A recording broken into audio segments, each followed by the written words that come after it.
Hello guys, എല്ലാവരും നമ്മുടെ nostalgic വിഭവമായ അവൽക്കപ്പയാട്ടോ ഉണ്ടാക്കുന്നത്. അത് നമ്മുടെ ഇവിടെ തന്നെ ഉണ്ടായ കപ്പയാണ്, നല്ല പൊടിക്കപ്പയാട്ടോ. അത് ഞാൻ നന്നായിട്ട് വൃത്തിയാക്കിയിട്ട് ഒരു കപ്പ എടുത്തിട്ടുള്ളൂ. നന്നായിട്ട് വൃത്തിയാക്കിയിട്ട് നമ്മുടെ ഗ്രേറ്ററിൽ ഇട്ട് വെച്ച് ഗ്രേറ്റ് ചെയ്തു കേട്ടോ. ഗ്രേറ്റ് ചെയ്തിട്ട് നല്ല തിളച്ച വെള്ളം തിളച്ച് കഴിയുമ്പോൾ നമ്മുടെ ഗ്രേറ്റ് ചെയ്ത കപ്പയും കൂടെ ഇട്ടിട്ട് ജസ്റ്റ് ഒരു തിള വന്നു കഴിയുമ്പോഴത്തേക്കും പെട്ടെന്ന് ഊറ്റി മാറ്റണം കേട്ടോ. എന്നിട്ട് വെയിലത്തിട്ട് കുറച്ച് നേരം നല്ല തണുത്ത വെള്ളത്തിലും കൂടെ ഇട്ട് കഴുകണേ. കഴുകിയിട്ട് ഞാൻ വെയിലത്തിട്ട് ഉണക്കിയിട്ടുണ്ട് കേട്ടോ. 3 ദിവസം ഉണങ്ങിയപ്പോഴത്തേക്കും ഈ പരുവായി കിട്ടി കേട്ടോ.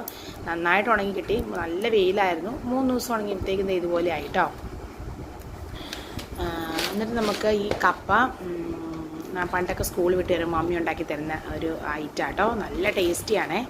അപ്പോൾ നമ്മുടെ ഈ ഉണക്കി കപ്പയില്ലേ, അത് നമുക്ക് അതൊന്നും പറ്റില്ലാത്തതുകൊണ്ട് നമുക്ക് മിക്സിയിലിട്ട് പൊടിച്ചെടുക്കാം കേട്ടോ. അപ്പോൾ നന്നായിട്ട് ഞാൻ പൊടിച്ചെടുത്ത് ഈ തരിതരി പോലെ ആട്ടോ ഇത് പൊടിച്ചാൽ കിട്ടത്തുള്ളൂ. നല്ല ഭസ്മമായിട്ടൊന്നും പൊടിച്ച് കിട്ടത്തില്ല. ഇങ്ങനെ തരിതരിയായിട്ട് പൊടിച്ച് കിട്ടുന്നതിലേക്ക് കുറച്ച് തേങ്ങ ഇട്ട് കൊടുക്കാം. തേങ്ങ ഇടുന്ന ഒരു ഉണ്ടോ അത്ര ഇടുന്നൊക്കെ നല്ല ടേസ്റ്റ് ആട്ടോ. ഇപ്പോൾ കുറച്ച് തേങ്ങ ഇട്ട് കൊടുത്തിട്ടുള്ളൂ.